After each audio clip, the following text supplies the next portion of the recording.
Hello friends, एक बार फिर update video में आपका स्वागत करते हैं अपने यूट्यूब चैनल डिजिटल ज्ञान गुरु में। फ्रेंड्स, आज हम आपको बताने वाले हैं कि Uttarakhand subordinate service selection commission की तरफ से ग्रुप सी की 416 पोस्ट जो निकली हुई है, उस पोस्ट के लिए फॉर्म अप्लाई करने के लिए आपके पास क्या क्या डिटेल होनी चाहिए, क्या क्वालिफिकेशन होनी चाहिए, पूरा डिटेल इस वीडियो में आपको बताने वाले हैं कि किस तरीके से आपको स्टेप बाय स्टेप इस फॉर्म को अप्लाई करना है। ये जो फॉर्म है 15 अप्रैल 2025 से ऑनलाइन होना स्टार्ट हो चुका है।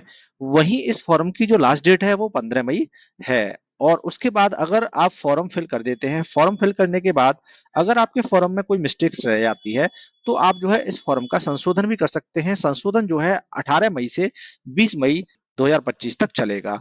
जो लिखित परीक्षा होनी है वो 27 जुलाई 2025 को होनी है। और वही आपको यहाँ पोस्ट किस किस पद के लिए कितनी कितनी पोस्ट है आपके सामने नोटिफिकेशन में दिया गया है। आपको फॉर्म अप्लाई करने से पहले पूरे नोटिफिकेशन को एक बार चेक कर लेना है। नोटिफिकेशन का लिंक हमारे डिस्क्रिप्शन में मिल जाएगा। वहां क्लिक करने के बाद आपको नोटिफिकेशन खोल लेना है और खोलने के बाद पूरा चेक कर लेना है कि किस पद के लिए कितना पोस्ट यहाँ है। वही नोटिफिकेशन में ये भी बताया गया है कि आप जो है 21 वर्ष से लेके 42 वर्ष तक आप फॉर्म को अप्लाई कर सकते हैं। जो एज कैलकुलेशन किया जा रहा है वो 1/7/2025 से एज कैलकुलेशन किया जा रहा है। और इस तरीके से हर पोस्ट का यहाँ पूरा डिटेल दिया गया है, कौन सी पोस्ट के लिए कितना वेतनमान मिलना है, आयु सीमा क्या है, पदनाम क्या है। तो आपको पूरा नोटिफिकेशन अपने हिसाब से यहाँ चेक कर लेना है। उसके बाद में यहाँ आवेदन हेतु पात्रता में आपको बताया गया है कि अभ्यर्थी का उत्तराखंड राज्य में स्थित किसी भी सेवायोजन कार्यालय में आवेदन पत्र प्राप्ति की अंतिम तिथि तक पंजीकरण हुआ हो। तो आपको सबसे पहले अपना उत्तराखंड राज्य में अपना सेवायोजन कार्यालय में पंजीकरण करा लेना है। उसके बाद में अभ्यर्थी उत्तराखंड का मूल निवास स्थायी निवास प्रमाण पत्र धारक हो। उस कैंडिडेट के पास जो है उत्तराखंड का मूल निवास होना चाहिए और स्थायी निवास प्रमाण पत्र धारक हो। उत्तराखंड लोक सेवा आयोग की परिधि से बाहर समूह ग के सीधी भर्ती के पदों पर भर्ती हेतु आवेदन करने के लिए वही अभ्यर्थी पात्र होगा जिसने अपनी हाई स्कूल एवं इंटरमीडिएट तथा इनके समकक्ष स्तर की शिक्षा उत्तराखंड में स्थित मान्यता प्राप्त संस्थानों से की हो।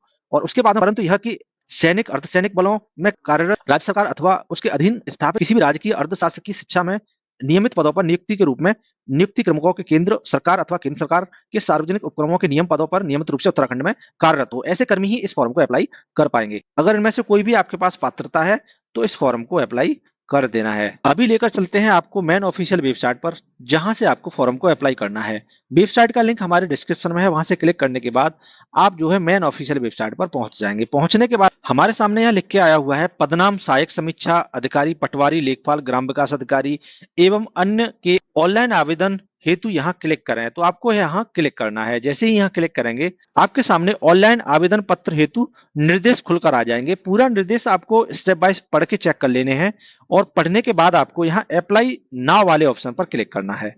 जैसे ही यहाँ क्लिक करेंगे, करने के बाद बेसिक इंफॉर्मेशन वाला पेज आ जाएगा। यहाँ आपको कैंडिडेट का फर्स्ट नेम टाइप करना है जो कंपलसरी है। उसके बाद में आपको कैंडिडेट मिडिल नेम टाइप करना है, वही लास्ट नेम टाइप करना है। और उसके बाद आपको कैंडिडेट के फादर का नाम यहाँ टाइप करना है। उसके बाद मदर का नाम यहाँ टाइप करना है। जन्म तिथि सेलेक्ट कर लेनी है। जैसे ही जन्म तिथि सेलेक्ट करेंगे, करने के बाद आपके सामने यहाँ ऑटोमेटिक 1/7/2025 को कितना एज उस कैंडिडेट का हो रहा है वो यहाँ निकल के आ जाएगा। उसके बाद आपको अपना यहाँ जेंडर सेलेक्ट करना है, मेल फीमेल जो भी है।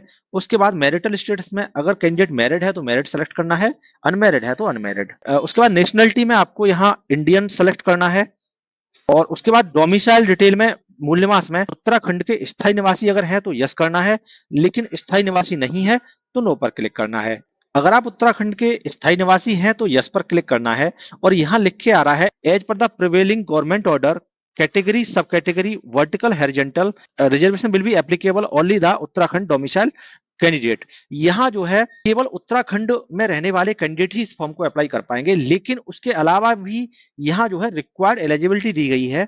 अगर उत्तराखंड का मूल निवासी कैंडिडेट नहीं है फिर भी वो फॉर्म को अप्लाई कर सकता है, लेकिन उसके पास इन सभी कैटेगरी में से कोई एक कैटेगरी उसके पास होनी चाहिए, तभी वो फॉर्म को अप्लाई कर पाएगा। अगर आप यहाँ नो करेंगे तो नो करने के बाद अभी आपके सामने यहाँ विकल्प खुलकर आ जाएंगे जो रिक्वायर्ड एलिजिबिलिटी में होंगे। तो आपको यहाँ इनमें से पढ़ के उनका आंसर सही से देना है। जैसे पहला है, क्या आपका नाम उत्तराखंड राज्य में स्थित किसी भी जिला सेवायोजन कार्यालय में पंजीकरण है।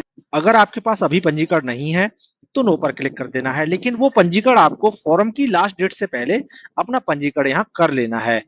अगर है तो यस करना है, यस करने के बाद आपको यहाँ रजिस्ट्रेशन नंबर टाइप करना है, यहाँ उस जिले का नाम टाइप करना है जिस जिले में आपका पंजीकरण है। उसके बाद डेट ऑफ रजिस्ट्रेशन यहाँ टाइप करना है और यहाँ जो है फिर रजिस्ट्रेशन वैलिड टिल, अब यहाँ पूछा जा रहा है कि वो रजिस्ट्रेशन कब तक वैलिड है, वो यहाँ लिख देना है। उसके बाद क्या आप किसी सरकारी नौकरी में कार्यरत हैं? अगर सरकारी नौकरी में कार्यरत है तो आपको यस करना है, अगर नहीं है तो नो पर क्लिक कर देना है। अगर यहाँ आप यस करेंगे तो यस करने के बाद यहाँ संगठन का प्रकार आपसे पूछा जाएगा कि आप किस डिपार्टमेंट में यहाँ जॉब करते हैं। यहाँ सेलेक्ट करने के बाद आपको फिर यहाँ जो है डेट ऑफ अप्लाइंग एनओसी आपको यहाँ लिखना पड़ेगा, अगर नहीं है तो यहाँ नो पर क्लिक करना है। उसके बाद में तो यह पूछा जा रहा है क्या आपने अपनी हाई स्कूल या इंटर की परीक्षा उत्तराखंड राज्य से की है, तो यहाँ अगर की है तो यस करना है, अगर नहीं तो नो पर क्लिक कर देना है।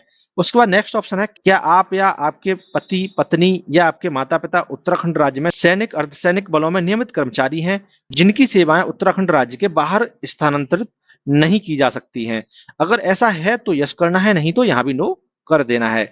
उसके बाद में क्या आप या आपके पिता पत्नी या आपके माता पिता राजकीय अर्ध शासकीय संगठन के नियमित कर्मचारी हैं जो उत्तराखंड राज्य में नियमित रूप से सेवा कर रहे हैं और जिनकी सेवाओं को उत्तराखंड राज्य से बाहर स्थानांतरित नहीं किया जा सकता। अगर ऐसा है तो यस करना है, नहीं तो नो कर देना है।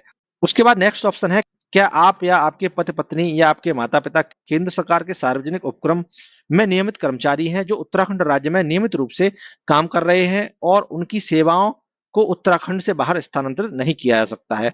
तो इन सभी में से अगर आपका यहाँ यस करेंगे तो इनमें से किसी भी ऑप्शन को अगर यस नहीं करेंगे तो चल जाएगा, लेकिन अगर आप उत्तराखंड के निवासी नहीं हैं, यहाँ जो दिया गया है और करके इनमें से किसी एक को यहाँ यस करना पड़ेगा, तभी आप जो है फॉर्म को अप्लाई कर पाएंगे। उसके बाद नीचे आना है, आने के बाद यहाँ जो है category sub category reservation detail वाले ऑप्शन में जाना है। यहाँ जो है कैटेगरी वाले ऑप्शन में ये सब ऑप्शन तभी खुल के आएंगे जब आप उत्तराखंड के निवासी होंगे, लेकिन अगर आप उत्तराखंड के निवासी नहीं होंगे तो आपको ये ऑप्शन केवल जनरल ऑप्शन सेलेक्ट करने के लिए आएगा। तभी मैं आपका जो फॉर्म अप्लाई कर रहा हूँ वो उत्तराखंड के कैंडिडेट का फॉर्म अप्लाई कर रहा हूँ, तो यहाँ जो है इनमें से जिस कैटेगरी के आप कैंडिडेट हैं वो आपको यहाँ से सेलेक्ट कर लेना है।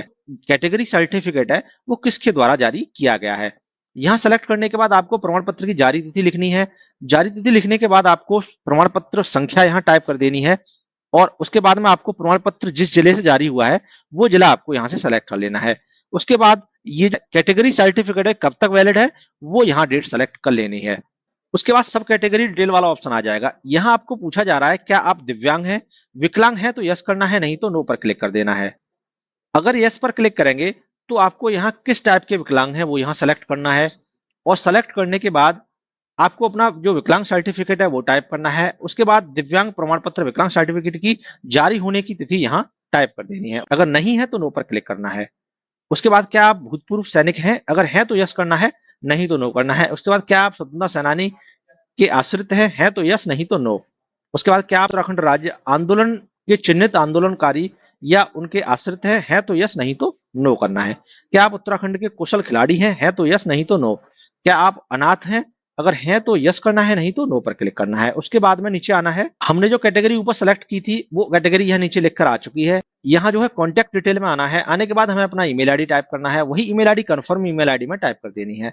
अपना मोबाइल नंबर टाइप करना है, वही mobile number confirm mobile number में यहाँ टाइप कर देना है। उसके बाद में हमें अपना पूरा एड्रेस लिखना है, विलेज पोस्ट या टाउन सिटी के रहने वाले हैं तो अपना मोहल्ला जो भी है, लोकेलिटी में अपने टाउन का नाम लिख देना है, स्टेट का नाम सेलेक्ट करना है, डिस्ट्रिक्ट का नाम सेलेक्ट करना है, पिन कोड टाइप करना है। उसके बाद में अगर आपका परमानेंट एड्रेस और प्रेजेंट एड्रेस दोनों सेम है तो यहाँ इस वाले ऑप्शन पर क्लिक करना है।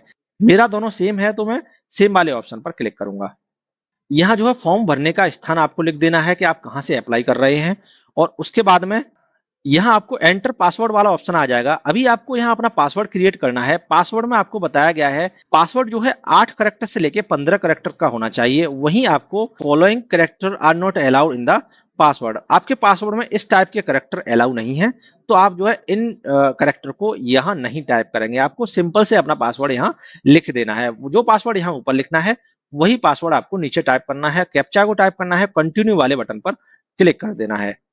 यहाँ जो है ओके पर क्लिक करना है।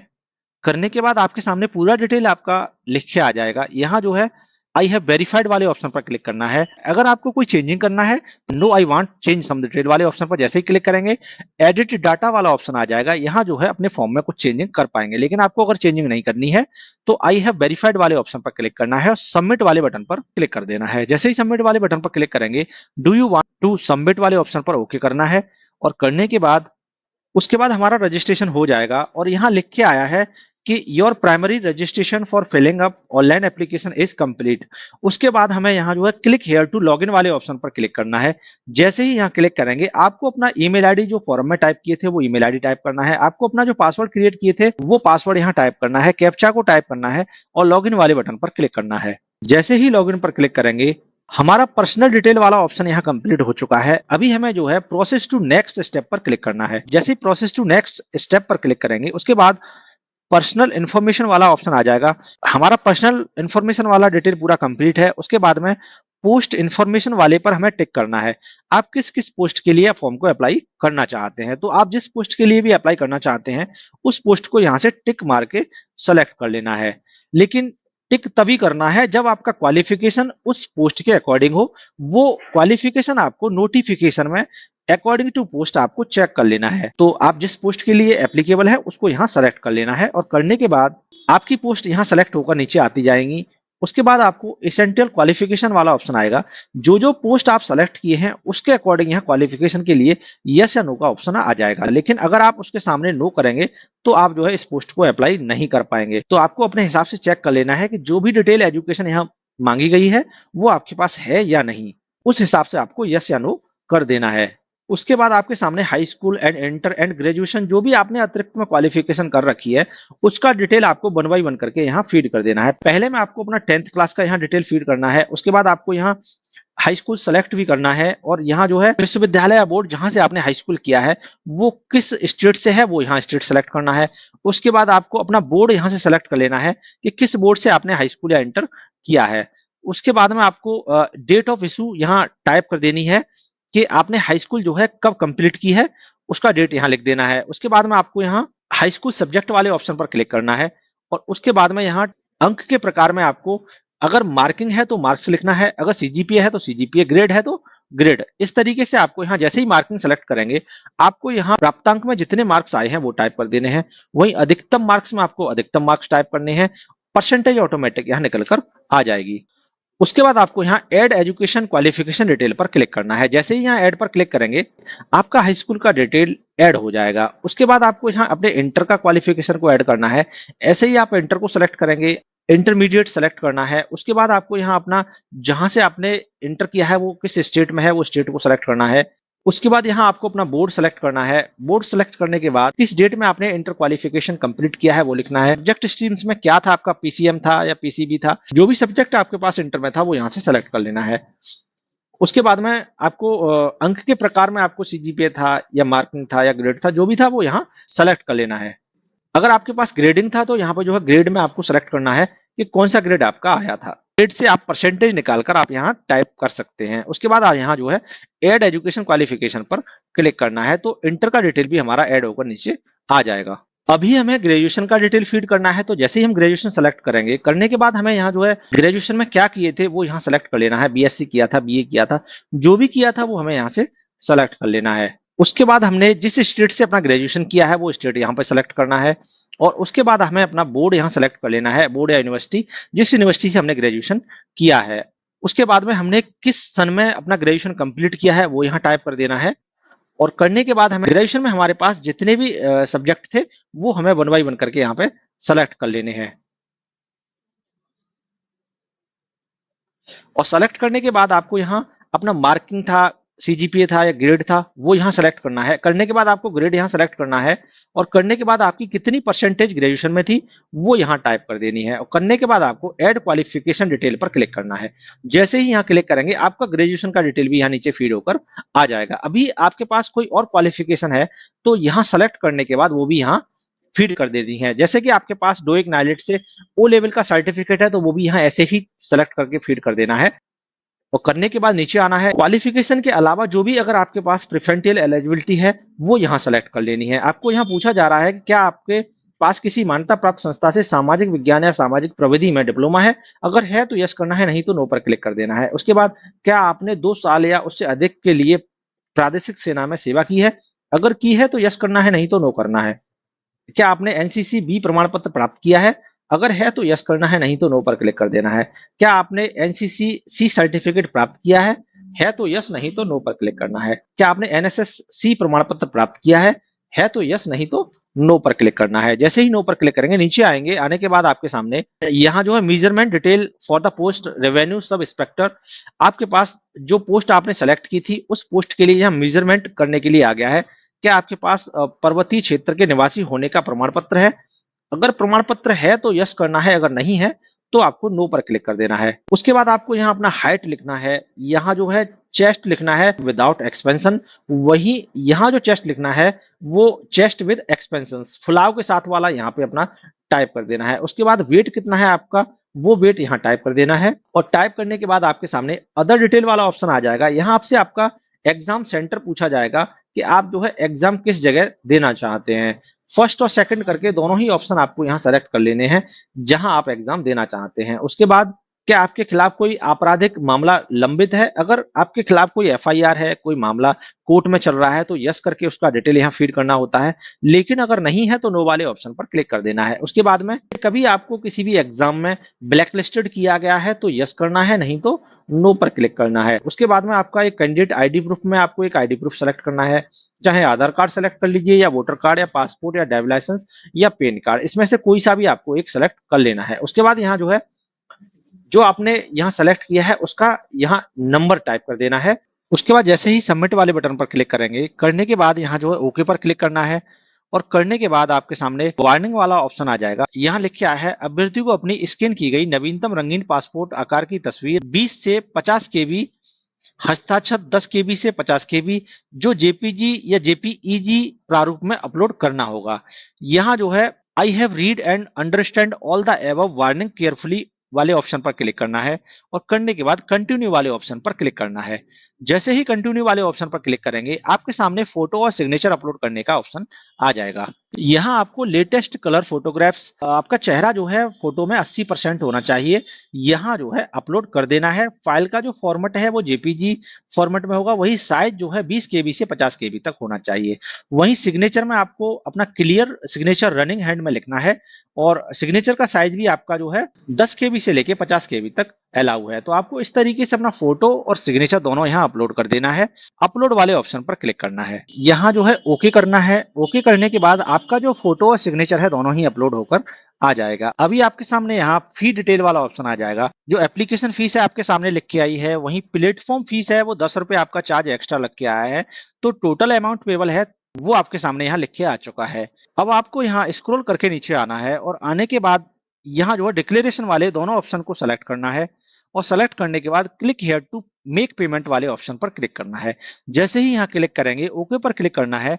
और करने के बाद आप जो है कंफर्म पेमेंट इन्फॉर्मेशन एंड पे वाले ऑप्शन पर आ जाएंगे। यहाँ जो है पे नाउ वाले ऑप्शन पर क्लिक करना है।